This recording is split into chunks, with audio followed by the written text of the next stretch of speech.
রানীগঞ্জে ভীম আর্মির বিক্ষোভ ও প্রতিবাদ মিছিল। রানীগঞ্জের পাঞ্জাবি মোড়ে ভীম আর্মির পশ্চিমবঙ্গ রাজ্য সভাপতি সুশীল রবিদাসের নেতৃত্বে একটি প্রতিবাদ মিছিল ও বিক্ষোভ কর্মসূচি অনুষ্ঠিত হয়। এই প্রতিবাদ সভা থেকে ভীম আর্মি কেন্দ্রীয় শিক্ষামন্ত্রী ধর্মেন্দ্র প্রধানের পদত্যাগ এবং পরীক্ষায় বিভ্রাট ও অনিয়মের কারণে আত্মহত্যা করা ছাত্রদের পরিবারকে 1 কোটি রুপি টাকা ক্ষতিপূরণের দাবি জানায়।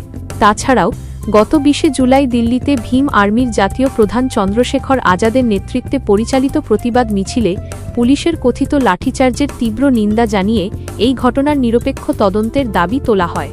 ভীম আর্মি হুঁশিয়ারি দিয়ে বলেছে যে তাদের এই দাবিগুলো মেনে নেওয়া না হলে আগামী দিনে তারা দেশব্যাপী জেল ভরো आंदोलन गड़े तुलबे।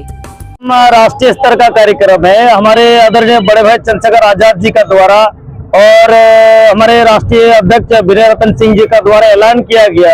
आप लोगों को पता होगा 20 जुलाई जिस तरीके से केंद्र सरकार और दिल्ली पुलिस का जो बर्बरता, इसका विरोध में हम लोग पूरा देश भर में पीसफुली धरना प्रदर्शन कर रहे हैं चंद्रशेखर भाई जी के ऐलान पे।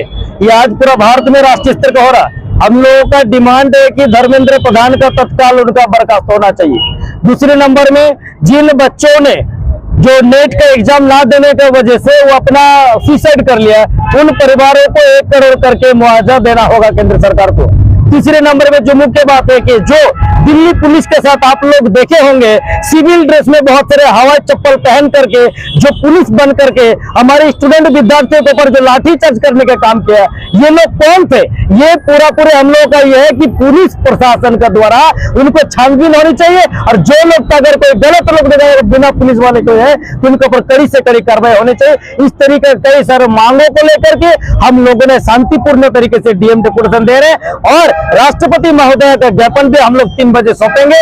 अभी देखेंगे डीएम ऑफिस को हमने इंटीमेशन दिए, अगर डीएम ऑफिस खुला नहीं रहेगा तो मेल किया जाएगा और अगर नहीं होगा तो फिर सोमवार का दिन फिजिकली जाकर के उनको ये ज्ञापन हम लोग सौंपने का काम करेंगे। ये कार्यक्रम है। अच्छा, इससे पहले भी देखा गया है कि देखिए इस्तीफा तो देना होगा या तो शांति से या तो क्रांति से, जान लीजिए ये निर्धारित है।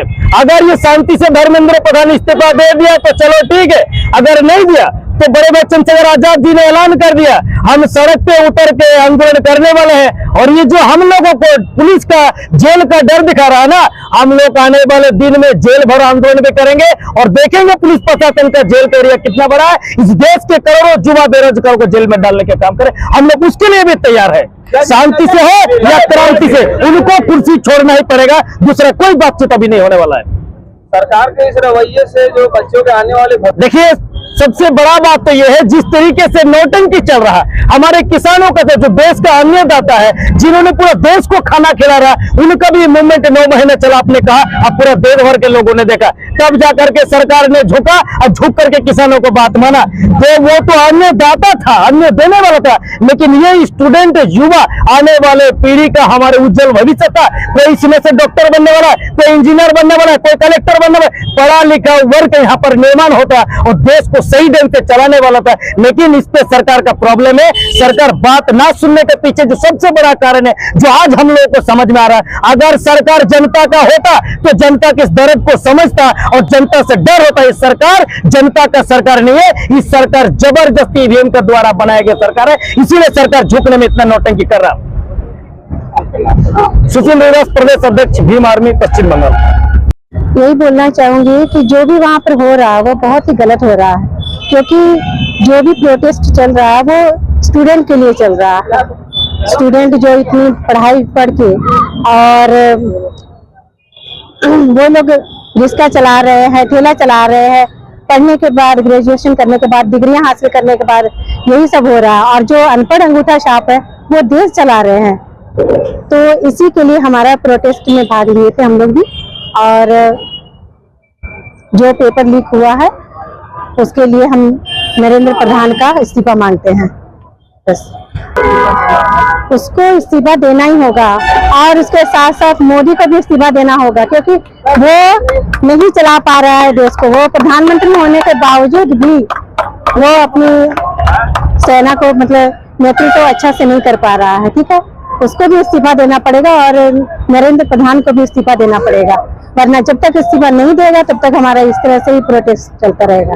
इससे पहले भी किसानों का आंदोलन जब तक भी चले, जब तक वो इस्तीफा नहीं दे देता तब तक चलेगा हमारा। और हम लोग इसी तरह खड़े रहेंगे धरना पर, हम लोग प्रोटेस्ट करते। हमारे छोटे छोटे बच्चे भी, ये भी गया था प्रोटेस्ट में, और 3 महीने का बच्चा लेकर भी लोग आए हुए हैं। इतने छोटे छोटे बच्चों को लेकर आए हैं हमारे बच्चों के भविष्य के लिए। और अब जो ये लड़ाई छिड़ गई है तो हम इसे आर या पार की लड़ाई समझते हैं।